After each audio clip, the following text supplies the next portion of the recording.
Саламатсыңар балдар. Бизге белгилүү болгондой, ден соолуктун негизги курамдарынын бири пайдалуу тамак аш болуп саналат. Бүгүн биз заманбап жаштар чөйрөсүндөгү туура эмес тамактанууга байланышкан эки көйгөйдү карайбыз. Биздин сабагыбыздын темасы анорексия жана булимия.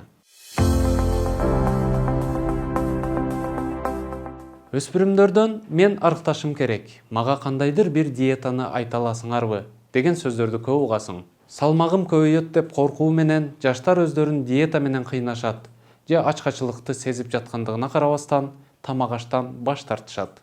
Бир нерсе жесе дагы атайлап кусушат. Энергия дайыма чыгымдалып турушу үчүн алар дайыма физикалык көнүгүүлөр менен машыгышат.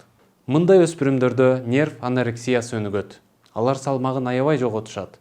Көбүнчө өлүмгө алып келүүчү ордуна келгис процесстер жүрөт. Өспүрүмдөрдүн экинчи бир тобу дайыма диета кармашат жана толуп кетпеш үчүн жанды кыйнаган физикалык көнүгүүлөрдү аткарышат. Андан кийин өздөрүн таштап салышат жана тамакты абдан көп жей башташат.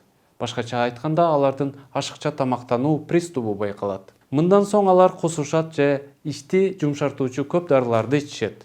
Жыйынтыгында алар толук баалуу тамактанышпайт жана керектүү аш болумдуу заттарды алышпайт. Мындай абал нерв булимиясы деп аталат.